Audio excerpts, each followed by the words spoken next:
அல்லேலூயா. உற்சாகம் சொல்லுங்க. அல்லேலூயா. அல்லேலூயா. ஆண்டவர் இரட்சகர் இயேசுவின் நாமத்தினாலே இந்த நாளில் தேவ சமூகத்தை கூடி வந்திருக்கிற உங்களை அவர்களுக்கு நன்றி நான் தெரிவித்துக் கொள்கிறேன். கர்த்தர் அவரை ஆசீர்வதித்து கர்த்தரை நடத்துவாராக. பிரியமானவர்களே, கழிந்த சில மாதங்களாக வெளிப்படுத்தின விசேஷத்தை குறித்து நாம் ஆராய்ந்து பார்க்கும்படியான ஒரு பெரிய வாக்கியத்தை கர்த்தர் நமக்கு தந்து கொண்டிருக்கிறபடினாலே ஆண்டவருக்கு நடிச்சது. வரும் காலங்கள் எப்படிப்பட்டதாக இருக்கும் என்பதை நாம் ஆராய்ந்து பார்க்கும்படியான கிருபைகளை கர்த்தர் நமக்கு தந்து கொண்டிருக்கிறார். தேவன் சொன்னார், இந்த உலகமானது மற்ற 24வது அதிகாரத்துல கர்த்தர் சொன்ன காரியத்துக்காக உலகம் தன்னை ஆயத்தப்படுத்தி கொண்டு இருக்கிறது. கடந்த நாட்கள் நீங்க பார்த்துருந்தேன் செய்தித்தாள் அல்லது பிரியமானவர்களே, நீங்க யூடியூப் எதுல போனாலும் சரி கேள்விப்பட்ட ஒரே ஒரு காரியம், அநேக இடங்களில் சுனாமியுடைய தாக்குதல். ரஷ்யா ஜப்பான் ஆகிய இடங்களில் வெள்ளம் பிரியமானவர்கள ஊருக்குள்ள அது நுழைந்து ஒரு சுனாமி அலையை போல எழும்பி அநேக பாதிப்புகளை அது உருவாக்கினது என்பதை குறித்து நீங்கள் நாம் அறிந்து கொள்ள முடியும்.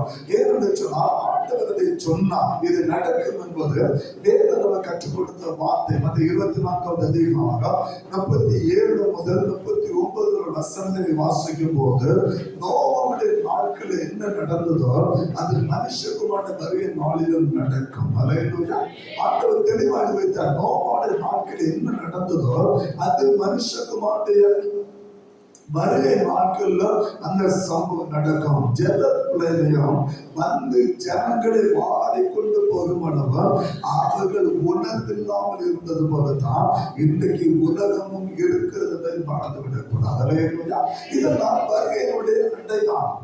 வேதத்தில் வாசிக்கும் போதே மற்ற 24வது அதிகாரம் நீங்க 6வது வசனம் 7வது வசனம் 8வது வசனம் வாசிக்கும் போது இன்னைக்கு நடக்கிற சகல காரியங்களை குறித்து ஆண்டவர் 2000 ஆண்டுகளுக்கு முன்பாக தன் எழுதி வைத்திருக்கிறார். இதெல்லாம் வேதனைகளுக்கு ஆரம்பம் என்று கர்த்தருடைய வேதம் நமக்கு கற்றுக் கொடுக்கிறது. இதெல்லாம் வேதனைகளுக்கு ஆரம்பம். கர்த்தருடைய வருகைக்கு முன்னாலே நடக்கிற சம்பவங்கள் மறந்துவிடக் கூடாது. ஆனா இது நடக்க போகிற சம்பவம் தான் பெரிய காரியம். எனவே தான் வெளிப்பாடு 1வது அதிகாரம் 19வது வசனத்துல ஆண்டவர் யோவானுக்கு 3 காரியங்களை கற்றுக் கொடுத்தார். 3 காரியங்களை எழுதும்படியாக பிதாவாகிய ஆண்டவராகிய இயேசு யோவானோடு பேசுகிற பத்மதேவனை 1 கண்டவைகளை எழுது, 2வது இருக்கிறவர்கள் எழுது, 3வது இனி சம்பவிக்க போகிற காரியத்தை எழுது. 3 காரியத்தை எழுத சொன்ன ஆண்டவர் இந்த 3 காரியத்தை கர்த்தர் அனுப்ப சொன்ன சபைக்கு மாத்திரமே. எனவே வெளிப்படுத்தின விசேஷம் உலகத்துக்குரிய சத்தியம் அல்ல, அது தேவ சபைக்கு உரிய சத்தியம். சபைக்குரிய சத்தியம். எனவே இந்த உலகத்தில் நடக்கிற காரியம் வேதனைகளுக்கு ஆரம்பமான இப்படிப்பட்ட சம்பவங்கள் உலகம் அதை விஞ்ஞான அளவில் அதை பார்த்து கொண்டிருக்கிறது தவிர சபை மாத்திரமே தன்னுடைய ஆவிக்குரிய கண்ணோட்டத்தில் அதை கவனித்துக் கொண்டிருக்கிறது. உலகமானது அவருடைய சொந்த அறிவினால் மனிதன் கண்டுபிடித்து அந்த அறிவினால்தான் ஒவ்வொன்றையும் ஆராய்ச்சி பார்த்து கொண்டிருக்கிறான். ஆனா சபை மாத்திரமே கர்த்தருடைய வருகையை அது ஆராய்ந்து பார்த்து கொண்டிருக்கிறது. காரணம் தெரியுமா? இந்த புஸ்தகம் கர்த்தர் எழுதி கொடுக்கப்பட்டது சபைக்கு மட்டும்தான். நிலப்பந்து இந்த புஸ்தகம் சபைக்கு மாத்திரமே கர்த்தர் எழுதினார். கண்டவர்கள் எழுத சொன்னார். வெளிப்பாடு 1வது அதிகாரம் 10 முதல் 18 வரை வசனம் யோவான் கண்ட தரிசனம். வெளிப்பாடு 2வது அதிகாரம் 3வது அதிகாரம் இப்பொழுது இருக்கிறவர்கள். 4வது அதிகாரம் முதல் 22வது அதிகாரம் என்னை சம்பவிக்க போகிற காரியம். அப்போ இருக்கிறவர்களை குறித்து நாம் தியானித்துக் கொண்டிருக்கிறோம். கடந்த வாரத்திலே கர்த்தருடைய சபை குறித்து நாம் தியானம். இருக்கிறவை சபை ஆண்டவருடைய சபைக்கு கர்த்தர் எழுதும்படியாக கர்த்தர் சொல்லுகிறார். எனவே சபைக்கு பொருத்தமான இந்த வார்த்தையை நீங்களும் நானும் அறிந்து கொள்வது அது மேன்மையான ஒரு ஆசீர்வாதம். அதை சபை கற்றுக்கொள்ள வேண்டும். அதை தான் வேதம் நமக்கு காண்பித்துக் கொடுக்கிற ஒரு மகிமையான ஒரு காரியம். எனவே இந்த வாரத்தில் ஒரு காரியத்தை உங்களுக்கு நான் கற்றுக் கொடுத்தேன்.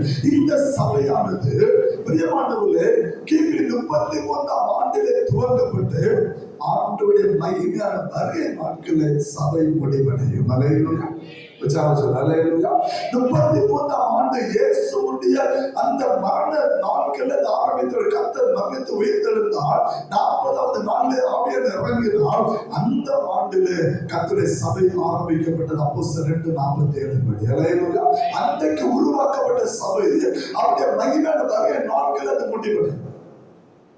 அதுதான் 7 சபை 7 காலங்களை நமக்கு காண்பித்துக் கொடுக்கிறது. வரும் காலங்களில் நாம் அதை குறித்து நாம் தியானிக்க வேண்டும். தெளிவாக அதை குறித்து நாம் கற்றுக்கொள்ளும்படியாக இருக்கிறோம். ஆவியானவர் வேதத்தை வெளிச்சத்துல நம்மை நடத்துவாராக. அல்லேலூயா. அதனை கிருபை நம்ம கொண்டு கொண்டிருக்கிறோம். பிரியமானவர்களே, எனவே இந்த காலத்துல அந்த சபையுடைய காரியம் என்ன? கடந்த நாட்களில் 3 காரியத்தை கடந்த வார்த்தை உங்களோடு நான் பகிர்ந்து கொண்டேன். ஒன்று, சபை என்ன? சபை என்னன்னு அவங்களுக்கு கற்றுக் கொடுத்தேன். சபை என்பது ஒரு குறிப்பிட்ட நோக்கத்துக்காக கூடி வருகிற ஜன கூட்டம் தான் சபை. அல்லேலூயா. அல்லேலூயா. நம்ம என்ன தெரியுமா, ஆலயத்தை குறித்து என்ன செய்யறோம்? மேன்மை பாராட்டுகிறோம். யாரு நேர்ச்சி சொல்லப்பட்ட மான் கட்டின மகா பெரிய பாவின்னு கடைசி அவன் நிலைமை என்ன தெரியுமா? புல்லத்தினோட இலக்கத்தை கொண்டு போயிட்டார். ஆலயத்தை வந்து நம்ம மேன்மை பாராட்டு இருக்கிறோம். ஆனா கர்த்தருக்கு ஆலயம் முக்கியம் இல்ல, அவருடைய சபை அவருக்கு முக்கியமானது. அல்லேலூயா. அவருக்கு தேவை சபை, ஆலயம் அல்ல. அப்ப ஆலயம் என்பது நாம் கூடி வரும்படியாக ஆவியானவர் நமக்காக தந்ததன் தேவ ஆலயம். அல்லேலூயா. கூடி வந்து இந்த ஆலயத்துக்குள்ளே கூடி வந்திருக்கிற நீங்களும் நானும் தான் சபை. எந்த ஒரு நோக்கத்தை நம்ம கூடுகிற கிராமத்தை நம்ம எடுத்துட்டோம், பஞ்சாயத்து எடுத்துட்டோம் சொன்னா கிராம சபைன்னு கூடுவாங்க. அது ஒரு கிராமத்துல மற்றவர்கள் நினைச்சுவாங்க கூடுவாங்க. கூடி பஞ்சாயத்து அதனுடைய முக்கிய நோக்கத்தை ஜனங்கள் நடுவில் கொண்டு போகும்படியாக ஒரு நோக்கத்துக்காக கூடுகிறதா சபை. அல்லேலூயா. அரசியல்வாதிகள் பொதுக்கூட்டம் நடத்துவார்கள், அது ஒரு சபை. அவர்கள் தங்களுடைய அரசியல் கொள்கைகளை மக்களுக்கு கொண்டு போகும்படியாக அவர்கள் கூடுவார்கள். ஆனால் கர்த்தருடைய சபை அப்படி அல்ல. என் ஆண்டவரை ஆராதிக்கும்படியாக கூடுகிற இடம் தேவாலயம், கூடுகிற ஜனம் அவருடைய சபை. அல்லேலூயா. அல்லேலூயா. எனவே தான் கர்த்தர் சபையை குறித்த மேன்மை பாராட்ட வல்லமையுள்ள தேவனாக இருக்கிறார். கடந்த வார்த்தை நான் சொன்னேன்.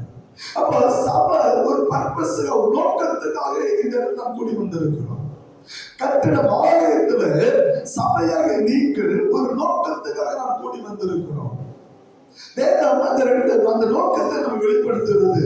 அப்போஸ்தலர் 7வது அதிகாரம் 38வது வசனத்தின்படி நியாயப்பிரமாணத்தை பின்பற்றுகிறது தேவ சபை. அல்லேலூயா.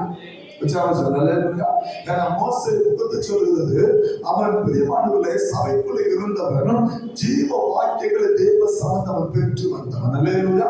அப்ப வேத நியாயப்பிரமாணத்துக்கு செவி கொடுக்கிறவன் தான் தேவ சபையில் இருக்க முடியும். இது வேத கற்றுக் கொடுக்கிற ஒரு காரியம். இரண்டாவதாக அப்போஸ்தலர் 2:47 படி ரட்சிக்கப்பட்ட கூட்டம் அது அப்போஸ்தலருடைய உபதேசத்தை ஏற்றுக்கொண்ட கூட்டம். அல்லேலூயா. நீங்க அப்போஸ்தலர் 2வது அதிகாரத்தை வீட்டுல படிச்சு பாருங்க. 6, 7, 8, 9 வசனத்தை படிக்கும் போது விதமான ஒரு திரளான ஒரு கூட்டம், லட்சக்கணக்கான மக்கள். அது எத்தனை லட்சம் பைபிள் சொல்லல, லட்சக்கணக்கான மக்கள் எருசலேமிலே கூடினார்கள். ஏன்னா அது ஒரு பண்டிகை, அது ஒரு பண்டிகை, பெந்தேகோஸ்தே பண்டிகை.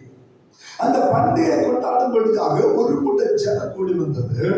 ஆனா அப்போஸ்தலருடைய உபதேசத்தை சந்தோஷமா ஏற்றுக்கொண்டவர்கள் வெறும் 3000 பேர் மாத்திரம். அல்லேலூயா. அப்போ அப்போஸ்தலருடைய உபதேசம் சிலுவை பற்றிய உபதேசம். சொன்னேன், சிலுவை பற்றிய உபதேசத்துக்கு எவன் தன்னுடைய செவியை சாய்க்கிறானோ அவன் மாத்திரமே தேவ சபை. அல்லேலூயா. எல்லாரும் அல்ல. அப்படியானால் கேட்கிறவர்கள் அல்ல, அந்த உபதேசத்தில் நடக்கிற ஜன சபை. அல்லேலூயா. அல்லேலூயா. கேட்கிறது எல்லாரும் கேட்கலாம். ஒலிபரப்பு எல்லாரும் கேட்கலாம். ஒரு அரசியல் கூட்டம் நடக்குதுன்னு சொன்னா எல்லா கட்சிக்காரும் அதை கேட்பார்கள். ஆனா அந்த கட்சியை சார்ந்தவன் தான் அங்க சொல்லப்பட்ட வார்த்தை கவனம் என்ன செய்வான், கொடுப்பான். மற்றவர்களாம் குற்றப்படுத்தணுங்கிற எண்ணம் உள்ளவங்க தான் நீதியுள்ள காத்தவங்க செயல்படுத்தாங்க. சிலவங்க வழிபோக்கில கேட்டு நினைச்சுவாங்க, போயிட்டே இருப்பாங்க. இதுதான் அப்போ ஒரு நோக்கம். அப்ப சபை என்பது கர்த்தர் தம்முடைய வார்த்தையை அனுப்பும்படியாக, தன் சிந்தைப்பட்ட உபதேசத்தை அவர்கள் கேட்கும்படியாக தேவன் ஒரு பர்பஸாக வைத்திருக்கிறது தான் தேவ சபை. அந்த சபை தேவனுடைய சத்தத்துக்கு செவி கொடுக்கிற சபையாக இருக்கும். அல்லேலூயா. அதுதான் வேதம் நம்ம கற்றுக் கொடுக்கிற காரணம். அதே கலந்த வார்த்தை தியானிக்கிற கிருபைகளை கர்த்தர் தந்தார். இரண்டாவதாக அந்த சபைக்கு தலைவரியார் வேதம் சொல்லுகிறது, எபேசியர் 5:23 படி கிறிஸ்துவானவர் சபைக்கு தலையாக இருக்கிறார். அல்லேலூயா. உற்சாகமா சொல்லுங்க. அல்லேலூயா. ஆலயத்துக்கு தலைவர் யாரு? இந்த அன்பு ஆலய தலைவர் யாரு? ஊழியக்காரர். நல்லவர் யார்? ஊழியக்காரர் எதுக்கு தலைவர்? எதுக்கு தலைவர்? ஆலயத்துக்கு தான் ஊழியக்காரன் தலைமை, சபைக்கு இல்லை. சபைக்கு நம்ம வேலைக்காரன். அல்லேலூயா. உற்சாகமா சொல்லுங்க. அல்லேலூயா. சபைக்கு நான் யாரு? வேலைக்காரன். இந்த ஆலயத்துக்கு ரெச்சனேசனை தலைவனாக நியமித்து வைத்திருக்கிறார். எனக்கு கீழே வேலை செய்ய, உதவியாக வேலை செய்ய லோக்கல் உத்தியோகஸ்தர்கள் எல்லாம் ஆலயத்துல வேலை பார்க்க முடியும். ஆனா சபையில நாங்கள் ஒரு வேலைக்காரர்கள். அல்லேலூயா. சபைக்கு தலையாக தான் கிறிஸ்து மட்டும்தான். நல்லா புரிஞ்சுக்கணும். அதுதான் தேவ ரகசியம். வெளிப்படுத்தும் விஷயத்துல ரகசியமா இருக்கும். இந்த ரகசியம் தெரியாம தான் ஆலயத்துக்கு சண்டை போடுறோம், ஆலயத்துக்கு எல்லா காரியத்தையும் செய்யணும், எல்லாம் பண்ணுறோம். ஆனா சபை என்ன செய்யறோம்? விட்டுட்டோம். சபையோட நோக்கத்தை மறந்துட்டோம். கர்த்தர் சபையோட நோக்கத்தை எழுதி வைத்திருக்கிறார். கிறிஸ்து சபைக்கு தலையாக இருக்கிறார். நீங்கள் நான் அவருடைய சகத்தினுடைய அவயவங்கள் என்பதை ஒரு நாளும் மறந்து விடக்கூடாது. அதைத்தான் கடந்த வாரத்துல நான் தியானிக்கிற ஒரு கிருபையை தந்தார். ஆனா கிறிஸ்துவுக்கு தலை தேவன், ஒரு புருஷனுக்கான கிறிஸ்து, ஒரு மனைவிக்கு தந்த ஒரு புருஷன். அதுதான் தேவனுடைய நியமனம். அல்லேலூயா. அதுதான் கர்த்தர் நியமித்து வைத்திருக்கிறார். அதைத்தான் கடந்த நாட்களில் 1 Corinthians 11ஆம் அதிகாரத்திலிருந்து சில காரியங்களை நான் உங்களுக்கு கற்றுக் கொடுத்தேன். மூன்றாவதாக சபையை கட்டி எழுப்புவது யார்? இந்த சபையார் கட்டி எழுப்புகிறார். இந்த சபையை கட்டுகிறவர் ஆண்டவராகிய இயேசு. அல்லேலூயா. மத்தேயு 16ஆம் அதிகாரம் 18ஆம் வசனத்தை கர்த்தர் சொன்னார், இந்த கல்லின் சபையை கட்டுவேன், பாதாளத்தின் வாசல்களே ஒன்று மேற்கொள்ள முடியாது. அல்லேலூயா. அதுதான் சபை.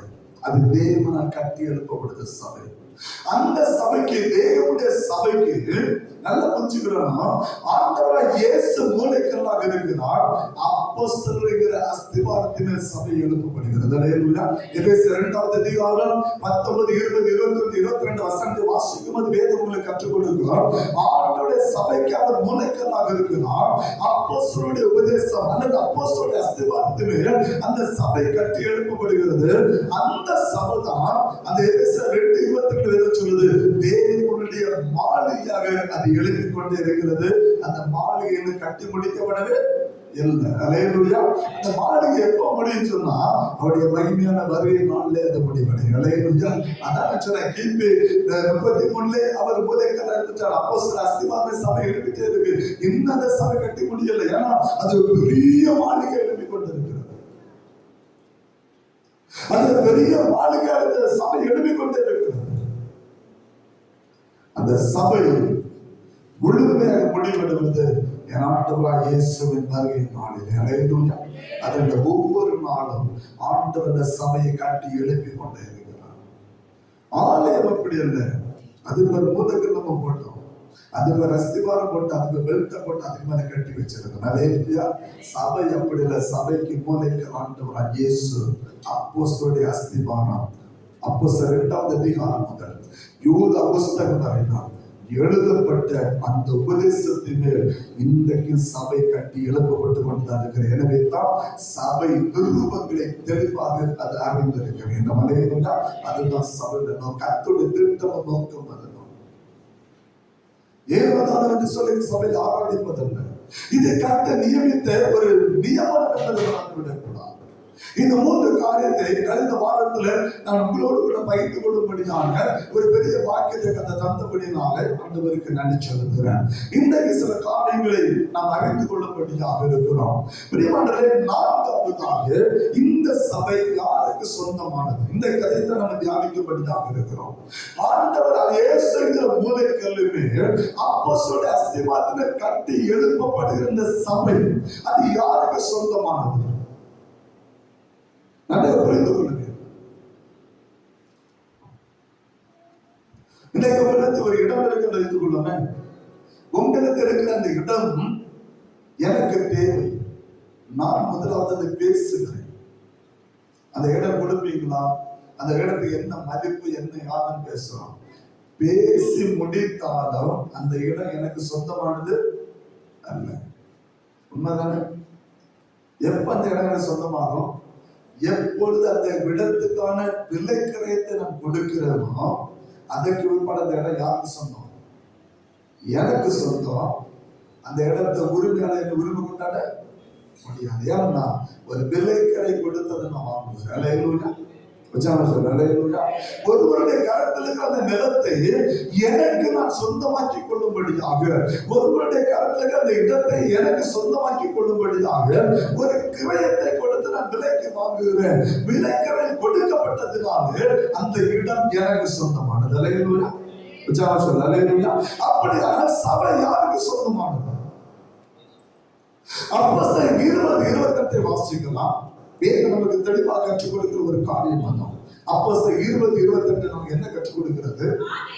ஆகையால் உங்களை குறித்து தேவன் தம்முடைய சுய ரத்தத்தினாலே சம்பாதித்துக் கொண்ட தமது சபையை மேய்ப்பதற்கு பரிசுத்த ஆவி உங்களை கண்காணிகளாக வைத்த மந்தை முழுவதை குறித்து எச்சரிக்கையாக வேதம் சொல்லுது. உங்களை குறித்தும் தேவன் தம்முடைய சுய ரத்தத்தினாலே சம்பாதித்த சபை. அல்லேலூயா. அல்லேலூயா. இப்ப சபையை ஆண்டவர் தம்முடைய ரத்தத்தை கொடுத்தவர் சம்பாதித்து வைத்திருக்கிறார். நீங்கள் நானும் உலகத்துக்கு அடிமைகளாக இருந்தோம். உலக பழக்கத்துக்கு அடிமையாக இருந்தோம். விசுவாசத்துக்கு அடிமையாக இருந்தோம். இந்த உலகத்துக்கு அடிமைகளாக இருந்தோம். எனவே ஆண்டவர் நம்மை மீட்டெடுக்க அவர் சித்தம் உள்ளவராக இருந்தார். அதற்கு அவர் கொடுத்தது என்ன தெரியுமா? அந்த ஜீவனை விலைக்கிரமாக கொடுத்தார். அல்லேலூயா. லேவியராகமத்தின் புத்தகம் சொல்கிறது, ஒரு மனுஷனுடைய உயிர் அந்த ரத்தத்தில் இருக்கிறது. ஒரு மனுஷனுடைய ஜீவன் ரத்தத்தில் இருக்கிறது. அப்போ ஆண்டவர் உங்களை என்னையும் அவருக்கு சொந்தமாய் மாற்றிக்கொள்ளும்படியாக நம்முடைய சொந்த ரத்தத்தை அவர் விலைக்கிரமாக கொடுத்தார். அல்லேலூயா. அதனால சபை யாருக்கு சொந்தம்? என் ஆண்டவராகிய இயேசுவுக்கு சொந்தம். அல்லேலூயா. அல்லேலூயா. எல்லாரும் அல்ல, சபை மாத்திரமே.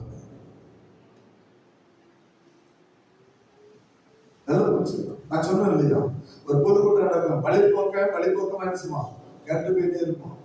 அந்த கூட்டம் அவனுக்கு பிரயோஜனப்படாது. குற்றப்படுத்திட்டே இருப்பான். அந்த கூட்டம் அவனுக்கு பிரயோஜனப்படாது.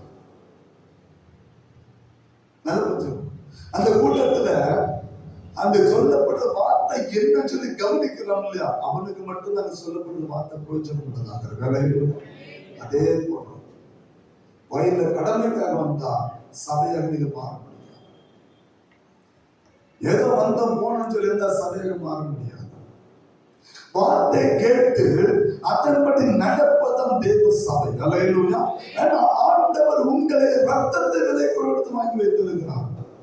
சபையில் நீங்க வரக்கூடாதுன்னு சொல்ல யாருக்குமே அதிகாரம் இல்லை. ஒரு மனுஷன் அதிகாரம். ஏன்னா அது கர்த்தருடைய சபை. அல்லேலூயா. அல்லேலூயா. மனுஷ உரிமை கொண்டாட முடியும். நல்லா நீ முட்டாள்தான் தெரியாம தான் நம்ம சொல்ல அநேக இடத்துல பேசுவாங்க. நாங்க நிறைய சபை வந்துட்டு வரதுக்கு அந்த வார்த்தை என்ன புரிய மாட்டேன். வெட்க இல்லாத வார்த்தை, கிறிஸ்தவனுடைய வாயில புறப்படக்கூடாத வார்த்தை. நாங்க ஊரை சொல்ல நீ எப்படி வந்தவ எப்படி பேசணும்? இந்த சண்டையெல்லாம் பார்க்கணும்னா காவல்களை தாண்டி போகணும். அல்லேலூயா. அல்லேலூயா. சபையில் நடக்கிற குழப்பங்கள், பிரச்சனைகள். ஏன்னா நாங்க எங்கெல்லாம் இருந்துட்டு வந்தாலும் எங்களுக்கு தெரியும். சபை ஆண்டோட ரத்தத்தை அவர் விலை கொடுத்து அவர் வாங்கி வைத்திருக்கிறார். அல்லேலூயா. கர்த்தருடைய சபைக்கு சாமன் சாப்பிட ஜாதி என்று சொல்லி அவனுக்கு தெரியாது. கர்த்தருடைய சபைக்கு அவன் நாடார் என்று சொல்லி தெரியாது. கர்த்தருடைய சபைக்கு அவன் பிராமணன் என்று சொல்லி தெரியாது. கர்த்தருடைய சபைக்கு அவன் நாயர் என்று சொல்லி தெரியாது. கர்த்தருடைய சபைக்கு அவன் சக்கிலியன் என்று சொல்லி தெரியாது. கர்த்தர் தம்முடைய விலைக்கரத்தை கொடுத்து ஆண்டவர் தம்முடைய சபையை அவர் உருவாக்கி வைத்திருக்கிறார். அல்லேலூயா. அந்த சபை ஆண்டவருக்கு மாத்திரமே சொந்தமானது. அதை குறை சொல்லுகிறவன் சட்டத்திலே வாசம் அடைவான். சபையை குற்றப்படுத்துகிறவன் என் ஆண்டவரை குற்றப்படுத்துகிறான். சபையை குற்றப்படுத்துகிறவன் அவனால் நீக்க அவர் விலைக்கரப்பட்ட அவருடைய ரத்தத்தை அவன் மறந்தளிக்கிறான். கர்த்தர் நொறுக்கி போடுகிறார். எச்சரிக்கையாக இருக்கிறான். ஏன்னா சபை எனக்கு சொந்தமல்ல, அது கர்த்தருக்கு சொந்தமானது. அல்லேலூயா. உச்சாரம் சொல்ற அல்லேலூயா. அதை உரிமை கொண்டாட யாருக்கு அதிகாரம்? ஆண்டவர் மட்டும் உரிமை கொண்டாடுவார். ஏன்னா பைபிள் சொல்றது வாசிக்கலாம். எசேக்கியேல் 18வது அதிகாரம். எசேக்கியேல் 18வது அதிகாரத்தை திருப்பி கொடுக்கணும். 4வது வசனம் என்ன சொல்லுங்க? இதோ எல்லா ஆத்துமாக்களும் என்னுடையவர்கள். தகப்பனின் ஆத்துமா எப்படியோ அப்படி மகனின் ஆத்துமாவும் என்னுடையது. பாவம் செய்கிற ஆத்துமா சாவு.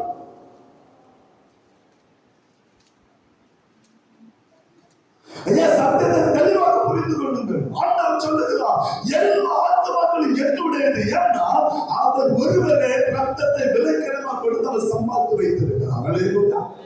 அல்லேலூயா. எனவே நம்முடைய ஆத்துமா ஆண்டவருக்கு சொந்தமானது. ஆண்டவர் என்னுடையது. அது பெருமை பாராட்டுகிறார், உரிமை பாராட்டுகிறார். என்னுடைய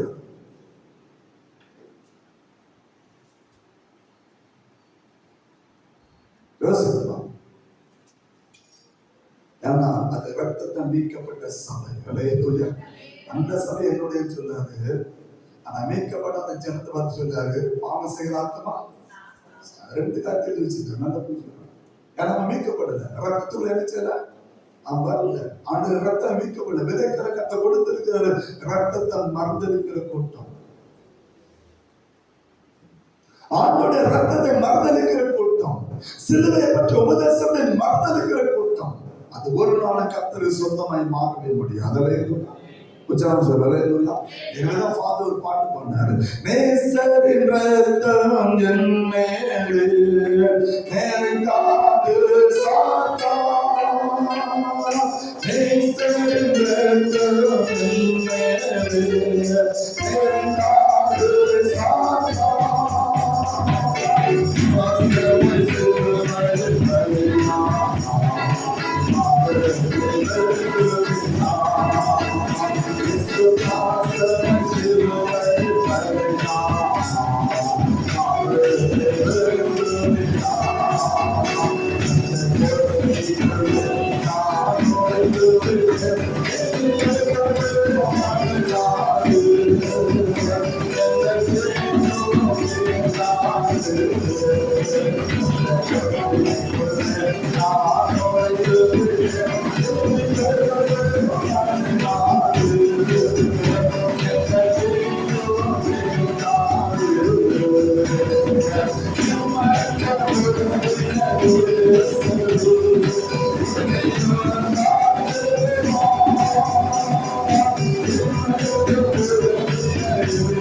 நீங்களும் நானும் தெய்வனுடைய சபை. அல்லேலூயா. நீங்களும் நானும் கர்த்தருக்கு சொந்தமான ஜனம். அல்லேலூயா. எனவே தான் கர்த்தர் சபைக்கு சொல்லுகிற உபதேசம் என்ன தெரியுமா? 1 கொரிந்தியர் புத்தகத்தை திருப்பி கொள்ளலாம். 1 கொரிந்தியர் புத்தகம் வேதனை கற்றுக்கொள்கிற ஒரு மகிமையான காரியம். 1 கொரிந்தியர் 2வது அதிகாரம் 2வது வசனத்தை வாசிக்கலாம்.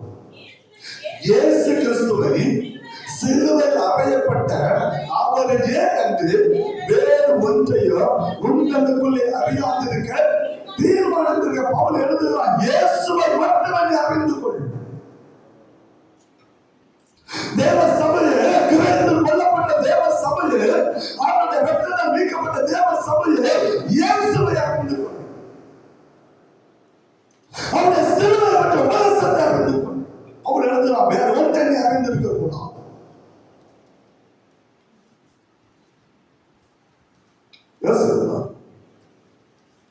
அதுதான் தேவ சபை. அல்லேலூயா. அல்லேலூயா. சத்தியத்தை தெளிவாக வச்சு அவர் கடினமாக எழுதுகிறான் கொரிந்து சபைக்கு. இயேசுவை சிலுவையில் அறையப்பட்ட அவரை என்று வேறு ஒன்றையும் உங்களுக்குள்ளே அறிவாதிருக்க நான் தீர்மானிக்கிறேன். எதையும் அறியக்கூடாது. அல்லேலூயா. ஆனால் நீங்களும் நானும் விலைக்கரம் கொடுத்து வாங்கப்பட்ட ஜனம். அல்லேலூயா. ஆண்டவருக்காக வாங்கப்பட்ட ஜனம். உலக மனிதனுக்காக இல்லை. அது உலகம் பேசும். ஏன்னா அவங்க உலகத்துக்குரியவங்க. அவங்க உலகத்துக்குரியதை பேசிட்டு தான் இருப்பாங்க. அல்லேலூயா. அவங்க உலகத்தை கொடுத்து உரிமை கொண்டாடி தான் இருப்பாங்க. அவங்க ஆலயத்தை உரிமை கொண்டாடுவாங்க. நாம் அப்படி இல்லை. தேவ சபை. அல்லேலூயா. நாம் ஆலயத்துக்குரியவர்கள் இல்லை. தேவ சபைக்கு சொந்தமான ஜனம். உங்களை என்னை மாண்டவன் நேசிக்க உலகம் இருந்தாலும் கர்த்தனை நேசிக்கிறவனாக இருக்கிறார். அல்லேலூயா. ஒரு நாள் கர்த்தனை கைவிடுகிற தேவன் அல்ல. அல்லேலூயா. அவர் நம்மோடு கூட இருக்கிற தேவன். ஏன்னா அவர் மட்டுமே நமக்கு சொந்தமானவர். அல்லேலூயா. ஏன்னா நீங்க நான் கிரைத்து கொள்ளப்பட்ட ஜனம். அவர் எழுதுறா பாருங்க. 1 கொரிந்தியர் 4வது அதிகாரம் 3வது அதிகாரம் 23வது வசனம் சொல்லுகிறது. 1 கொரிந்தியர் 3:23. நீங்கள் கிறிஸ்துவுடையவர்கள். கிறிஸ்து நீங்க யாருக்கு சொந்தமானவங்க? இயேசுவுக்கு சொந்தமானவங்க. அல்லேலூயா. விசுவாசம். அல்லேலூயா. இதுதான் கர்த்தர் நமக்கு பெரிய வாக்கியம். நீங்கள் நான் உலகத்தில் சொந்தமானவர்கள் அல்ல. உலகத்தில் சொந்தமானவன் ஆலயத்தை கொண்டு மேன்மை பாராட்டுவான். உலகத்தில் சொந்தமானவன் உலகத்துடைய காரியங்களை கொண்டு மேன்மை பாராட்டுவான். உலகத்தில் சொந்தமானவன் தன்னை கொண்டு மேன்மை பாராட்டுவான். ஆனால் இயேசுவுக்கு சொந்தமானவன் அவருடைய சிலுவை கொண்டு மேன்மை பாராட்டி கொண்டிருப்பான். அல்லேலூயா. நீங்கள் நான் சிலுவை கொண்டு மேன்மை பாராட்டும்படி அழைக்கப்பட்ட ஜனம். நீங்கள் நானும் அவருக்கு சொந்தமான ஜனம். அல்லேலூயா. விசுவாசம். அல்லேலூயா. அவருக்கு சொந்தமான ஜனம். மறந்துடக்கூடாது. அந்த தெளிவு நமக்குள்ள இருக்கு. பவுல் எழுதுறான் பாருங்க. 1 கொரிந்தியர் நீங்க வரும்போது 6வது அதிகாரம் 20வது வசனத்தை வாசிக்கலாம். கிரயத்து கொள்ளப்பட்டீர்களே, ஆகையால் தேவனுக்கு உடையவர்களாகிய உங்கள் சரீரத்தினாலும் உங்கள் ஆவியினாலும் யாரை பயன்படுத்தணும்? எதனால? நம்முடைய சரீரத்தினாலும். ஏன் தேவனை பயன்படுத்தணும்? நாம் கிரயத்து கொள்ளப்பட்ட ஜனம். அல்லேலூயா. நீங்கள் தேவனுடைய ரத்தத்தை கொடுத்து வாங்கி வைத்தீர்கள். பைபிள் தெளிவுபடி கிரயத்து கொள்ளப்பட்டது. ஆகிய உங்க வேதம் சொல்ல தேவனுக்கு உடையவர்களாகி நீங்கள் யாருக்கு உடையவர்கள்? நாம் தேவனுக்கு சொந்தமானவர்கள். அல்லேலூயா. உங்கள் சரீரத்தினாலோ உங்கள் ஆவியினாலோ தேவன் நினைச்சிருமா மகிமைப்படுத்தும். அதான் வேதம் நம்ம சொல்லு. அதான் பாட்டு சொல்லுதான். ஆவியிலே உம்மை ஆராதிப்பேன், உண்மையிலே உம்மை ஆராதிப்பேன்,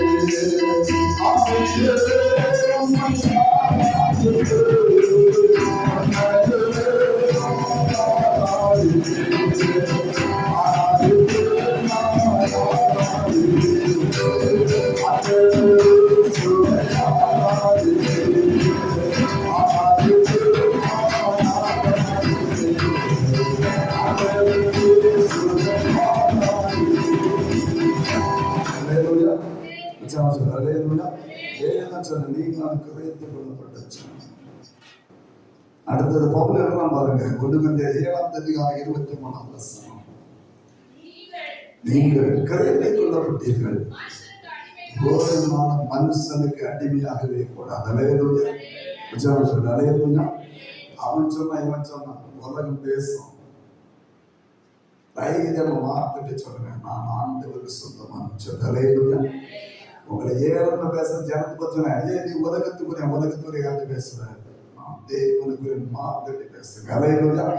உங்களுக்காக எனக்காக ஆண்டவருடைய ரத்தத்தை சிந்து அவருடைய ஜனமாக மாற்றி வைத்திருக்கிறார். அலையலூயா. இதை விட பெருமை அவருடைய சபைக்கு கிடையாது. இதை விட அவருடைய சபைக்கு அவருடைய ரத்தத்தை மீட்கப்பட்ட ஜனம் அவருக்கு முன்பாக நிற்கும். அலையலூயா. வாசிக்கலாம் வெளிப்படுத்த விசேஷம் 5வது அதிகாரம். வேத நமக்கு என்ன கற்றுக்கொடு? வெளிப்படுத்த விசேஷம் 5வது அதிகாரம் 9வது வசனத்தை வாசிக்கலாம்.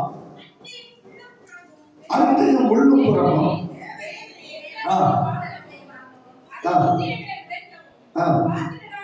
பாத்திரமா இருக்கு.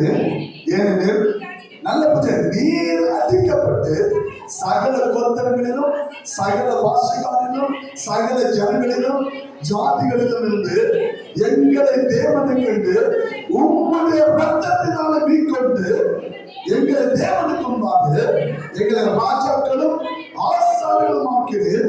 நாங்கள் பூமியிலே அரசாங்கம் என்கிற புதிய பாட்டை எங்களிலே தேவனை கண்டு ரத்தத்தினால் மீட்கொண்டீர். அல்லேலூயா. நாங்கள் இந்த பூமி ஆளுகிற ராஜாக்கள், நாங்கள் இந்த பூமி ஆளுகிற ஆசாரிகள். எங்களுக்கு அந்த அதிகாரம் ஆண்டவராகிய இயேசுவின் ரத்தத்தினால் எங்களுக்கு உருவாகி இருக்கிறது. அல்லேலூயா. அதுதான் தேவ சபையான சபை அவருக்கு சொந்தமானது. அவரே அந்த சபைக்கு இருக்கிறார், தனியாக இருக்கிறார். அல்லேலூயா. அதான் பிரச்சனை. எல்லாம் ஆத்மா எனக்கு சொந்தமான, அது ரத்தத்தை மீட்கப்பட்ட எனக்கு சொந்தமான. பைபிள் சொல்லுது, அவருக்கு சொந்தமானவர்கள் அவருடைய சத்தத்தை நிச்சயமாக செவி கொடுப்பாங்க. அல்லேலூயா. அவருடைய மந்தையை மேய்ப்பதற்கு என்ன செய்யும்? செவி கொடுக்கும். ஆனா இன்னைக்கு ஆண்டவர் நமக்கு முன்னால 2 மிருகத்தை வைக்கிறார். என்ன மிருகம் தெரியுமா? ஒன்று மாடு, என்னொன்று கழுது. 2 காட்டு இன்னைக்கு நம்ம கேவலமா இருக்கும்.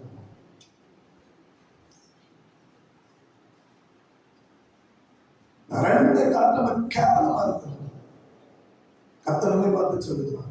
ஏசாயா 1வது அதிகாரம். ஏசாயா 1வது அதிகாரம் திருப்பி. ஏன்னா வசனம் தெரியல பிற குறியாக்களை எப்படி சொல்லிட்டா நீங்க நினைக்கக்கூடாது. ஏசாயா 1வது அதிகாரம் திருப்பி. எத்தனாவது வசனம்? 3வது வசனம்.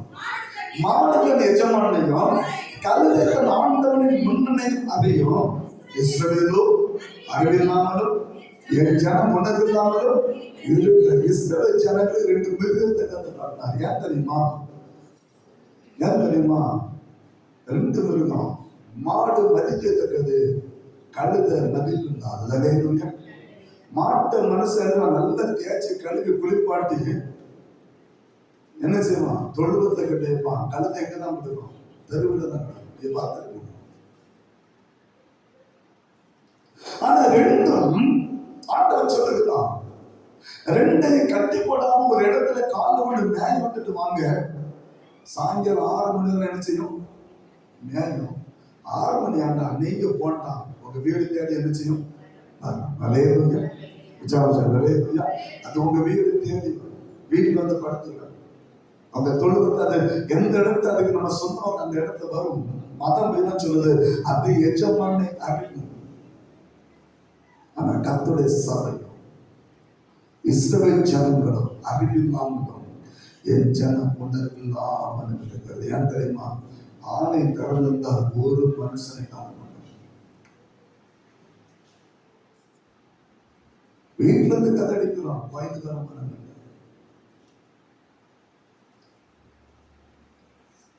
முதல் கூட்டத்தை பார்த்தா இந்த பக்கம் 1-2 பேர் தான் இருப்பாங்க. ஓடுறதே தான். ஏன்னா உங்களுக்கு பெரிய வேலை கற்றுக் கொடுத்து வச்சுருக்காரு. வீட்டுல பக்கத்து வீட்டுல போய் கதை அடிக்கிறது, இல்ல வீட்டுல போய் அப்படி பெரிய வேலையை கற்றுக் கொடுத்து வச்சுறாரு. அதான் சொன்ன மாட்டை விட நீ கேவலமா இருக்குன்னு கத்த சொன்னார். கழுதை விட நீ கேவலமா இருக்குன்னு கத்த சொன்னார். நான் சொன்ன வசனம் சொன்னேன். இஸ்ரவேல் ஜனங்கள் கத்த 2 அவனுடைய சொந்த ஜனம்.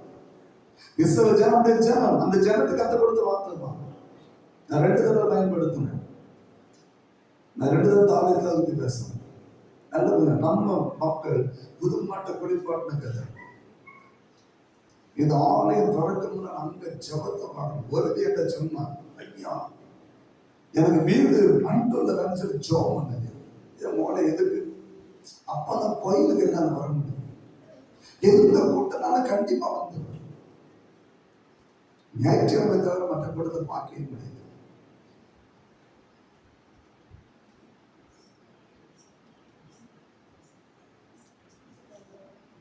சிந்திச்சு பார்க்கணும். கர்த்தர் நிலைக்குறைவுடன் வைத்திருக்கிறாரு.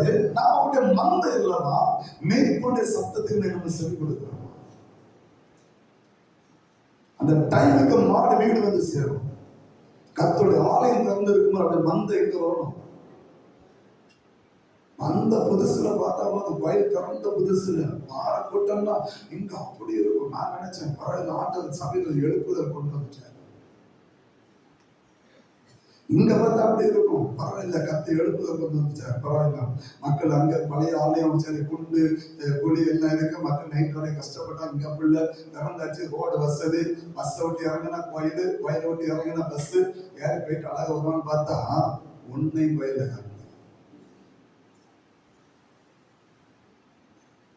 யோசித்துப்பா.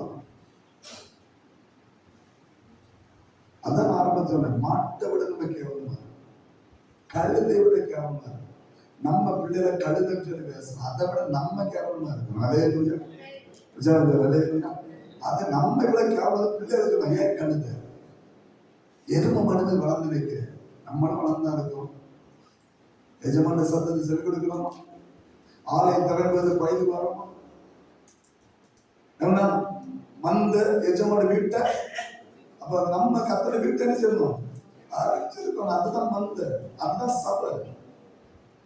சபை சொன்ன அப்படியே சத்தத்தை செவி கொடுக்கும். ஏன்னா நான் சொன்னேன், சபைக்கு தர அவர் தான். அப்ப அவருடைய சத்தத்தை செவி கொடுக்கிற மந்த தேவாலயம் திறந்து இருக்கும்போது எங்க இருக்கும்? தேவாலயத்தில் இருக்கும். அலையும் சொல்ல, அதுதான் சபை. ஏன்னா அது அவருக்கு சொந்தமான, அவர் அதுக்காக வாங்கி வைத்திருக்கிறார். இந்த சபையில இருக்க சொன்னேன், வெளிப்பாடு 19 என் மனைவின்னு சொல்லி கிடைக்கிறார். அலேலூயா. அது அவர் தான் என் சரீரத்தினுடைய அவயம். மனைவி என்பவள் புருஷனுடைய சரீரத்துடைய பாதி சரீரம் அவள். அலேலூயா. அதே போல புருஷன் மனைவியுடைய சரீரத்துடைய பாதி சரீரம் அவள். ஆமாம், அதான் புருஷன் மனைவிக்குள்ள உறவு, ஒரே மாம்சமாக இருப்பார்கள். பைபிள் தான் சொல்லுது. எபேசியர் 5வது அதிகாரத்தை தெரிந்து கொள்ளணும். எபேசியர் 5வது அதிகாரம் வேதம் நம்ம கற்றுக் கொடுக்கிற காணிப்பு 30வது வசனத்தை வாசிக்கிறோம். நாம் அவருடைய சரீரத்தின் அவயவங்களாயும் அவருடைய மாம்சத்துக்கும் அவருடைய எலும்புகளுக்கும் உரியவர்களாய் இருக்கிறோம். பைபிள் சொல்லுது, நாம் அவருடைய சரீரத்தின் அவயவங்களாயும் அவருடைய மாம்சத்திற்கும் அவருடைய எலும்புகளுக்கும். அதுதான் மனைவி. அவள் அழகிறது வேண்டியா? நாம் அவருடைய அவயம், அவர் தான் சரி, அவர் தலை, நாம் தான் சரி. நம்ம இல்லாம அவர் இல்லை, அவர் இல்லாம நாம் இல்லை. அலேலூயா. அலேலூயா. புருஷன் இல்லாம மனைவி இல்லை, மனைவி இல்லாம புருஷன் இல்லை. அதே போல இயேசு தலை இல்லாம அவயம் இல்லை, அவயம் இல்லாம தலையும் நான் ஒரே சர்வம் அவருக்காக உருவாக்கப்பட்ட சொன்ன. அலேலூயா. அவருடைய சரீரத்தினுடைய அவயம், அதுதான் சபை. அதனால சொன்னேன், நீங்களும் நானும் ஆண்டவருக்கு சொந்தமானவர்கள்.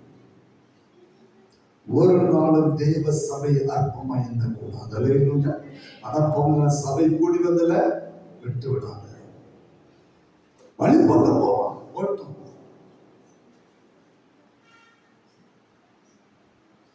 நீங்கள் நான் கிரகித்துக் கொள்ளப்பட்ட சாம் தேவ சத்தத்தில் செவி கொடுக்கிற பிள்ளைகளாக மாறும். அல்லேலூயா. அதான் பவுல் சொன்னான், இயேசுவை அறிந்து கொள், சிலுவை பற்றி அறிந்து கொள். பக்கத்து வீட்டில் அது பக்கத்து காரியத்தை அறியாது, அன்னது தேவையில்லாத கதையை விடாது, ஆலயத்துக்கு வா, இயேசுவை பற்றியும் உடைய சிலுவையின் உபதேசத்தை அறிந்து கொள்.